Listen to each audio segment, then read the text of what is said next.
Hello, welcome to another edition of my vlog. In this vlog, I will be talking about rereading C.S. Lewis. When I first came to faith, I was a massive fan of C.S. Lewis. I read Mere Christianity and I loved it.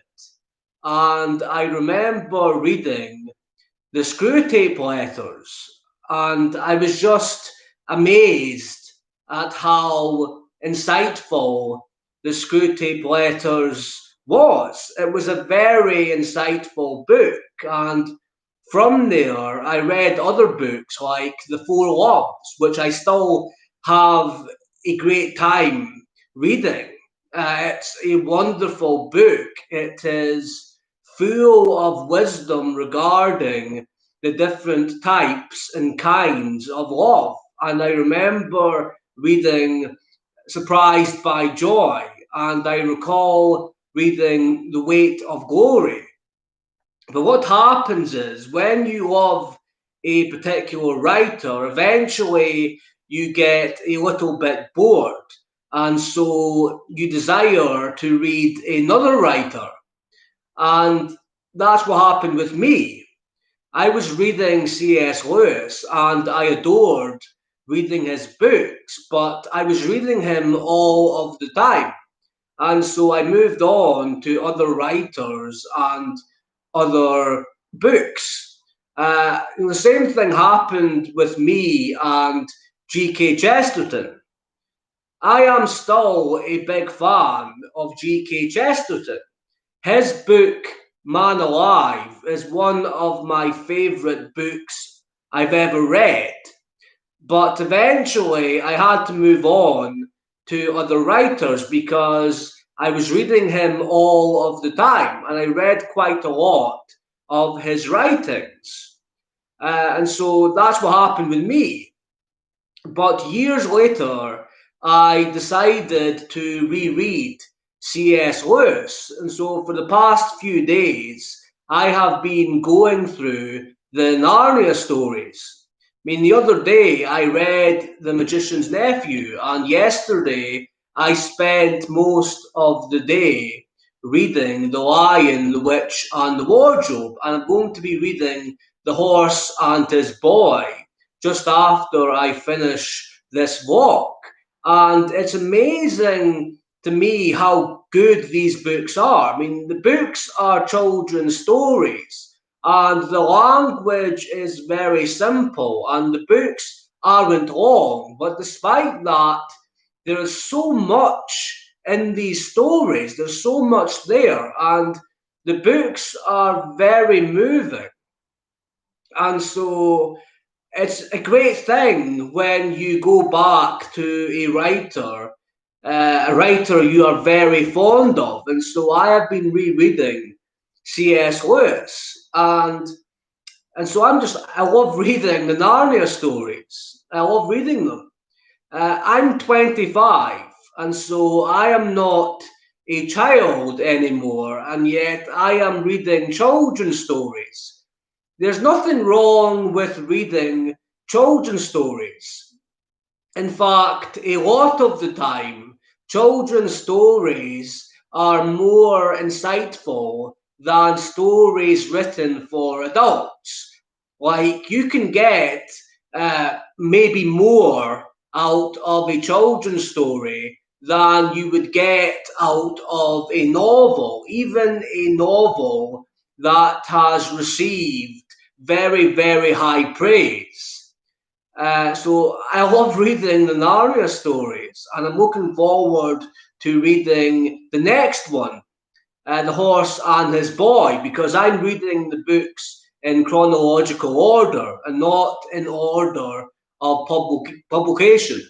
And so I love reading C.S. Lewis. And when you are reading the Narnia stories, you fall in love with the character of Aslan. I mean, it's so It's amazing how C.S. Lewis managed it, having this character of Aslan, because he's a lion, and so he's strong and tough and majestic, but at the same time, he's very cuddly and soft, and that's what Jesus Christ is like. Jesus Christ is very majestic and powerful and strong and mighty, but he is also lowly and meek and gentle and loving and compassionate.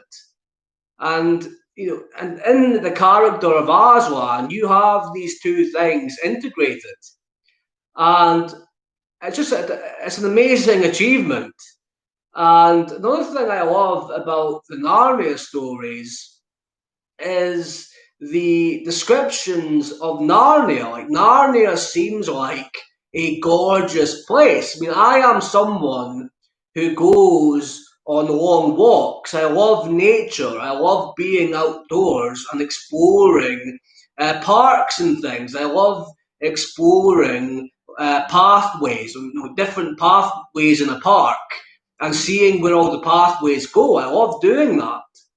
And so, reading Narnia, you are drawn into this world of nature, of trees and flowers and blue skies. It's so beautiful. And even The Lion, the Witch, and the Wardrobe, yes, it's always winter, but never Christmas. But still, you love the fact that it's set in winter, even though, yes, it's in winter, the world of Narnia, because of the cost, but still you love the description of winter you find as you read The Lion, the Witch, and the Wardrobe. I love the descriptions of snow and ice and cold. It's so nice. And the books are so rich, and there's so much you learn in them. For instance, The Magician's Nephew, you have Uncle Andrew, and Uncle Andrew can't hear Aslan or the animals speak because he doesn't have faith. He has a very hard heart, and so he perceives things differently. And that's why he, is unable to make sense of what Aslan is saying and what the animals are saying, because it's all about perception. If you have a soft heart, then you will see things very differently from someone who has a hard heart. A person with a hard heart is unable to appreciate and see the beauty of Jesus Christ. But someone with a soft heart appreciates and sees the beauty and glory of Jesus Christ. So it's all about perception, and perception comes from the heart, because the heart is the center of a person. And so in The Magician's Nephew, you learn about perception. It's all about how you see things, how you approach things. And Uncle Andrew has a hard heart, and he is not a good person. So when he tries to listen to Aslan, he only hears roaring and things. He doesn't actually hear the voice of Aslan because he has a hard heart and he doesn't have faith. And the children have faith. Diggory and Polly, they have faith and they have good hearts. And so that's why they're able to hear Aslan and the other animals. And so that's one thing you learn reading The Magician's Nephew. And you learn about courage and you learn about honesty, because Diggory has to be honest. He has to confess what he did because he treated Polly horribly, and he is the one who woke up Jadis, the witch, from her sleep. And so he is the one who introduced evil into Narnia, and he has to be honest, and he can't make excuses either. He has to be honest, and he has to be courageous. And in The Lion, the Witch, and the Wardrobe, you learn about love. Aslan gives his life to save Edmund. And it's amazing, Aslan actually going through all of that suffering for Edmund. And Aslan is Christ in Narnia. And so Aslan is a great, great, majestic creature, full of power, and yet he is sacrificing himself for Edmund, who is just a mere creature, a worm, in comparison with Aslan. Yet Aslan is full of love, and he gives himself for Edmund. And it's an amazing scene. And Edmund changes. He changes over the course of the book. And so he recognizes that what he did was wrong. He recognizes that he acted horribly. And so he comes to repentance. He changes everything. I mean, his heart is changed, his mind is changed, and his life is changed. And he ends up being a hero in the battle at the end of the book. And so you see change in him. And also, even in The Magician's Nephew, Uncle Andrew becomes a better person.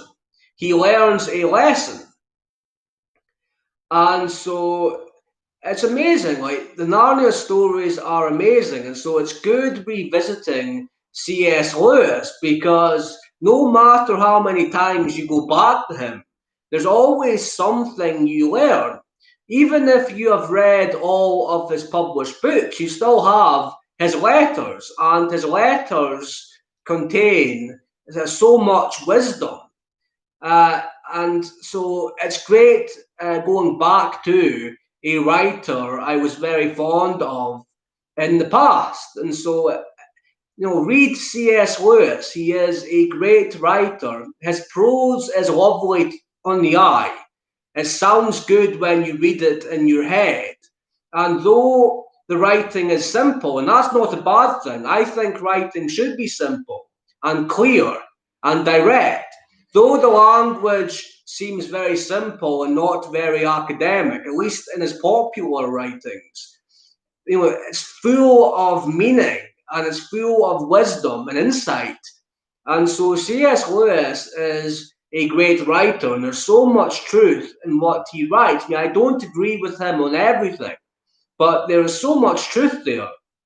And his writings are so rich, and they communicate old-fashioned virtues like honesty and courage and integrity, things we badly need.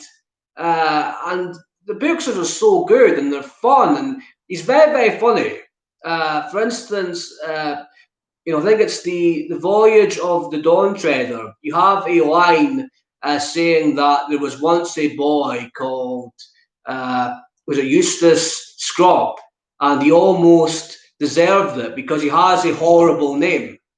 It's quite funny. It's quite a very funny line. And even in The Lion, the Witch, and the Wardrobe, you have some very, very funny lines in it. He's very, very funny too. And you could tell that he must have been a great person to be with, like just, making jokes and laughing, and, somebody who loved having a good time. You could figure it out just by reading his books, especially the Narnia stories, because you have so many little jokes in them. And perhaps you only see the jokes when you become an adult. So yeah, it's great rereading C.S. Lewis. And so I hope you have a good day wherever you are. I have decided that from now on, I'm not going to make any more vlogs in the sense of doing them every single day. I think that was a bit too extreme. And so from now on, I'm only going to make vlogs occasionally, maybe only once a week or perhaps twice a week, because I think that I was working myself too hard. I think it was maybe too extreme. I don't want to be bombarding you guys with videos every day because I know it's incredibly annoying, so forgive me. But from now on, I might only make one vlog a week, or maybe even just two a week. Maybe one on Monday and another one on Sunday, because it's not good posting constantly. I needed a break for a few days just to be alone with God and with Jesus. And I've learned a few things over the past few days, definitely. So do pray for me, you guys. I'm praying for you. Peace be with you all, amen. Peace be with you all. Peace be with you all, amen.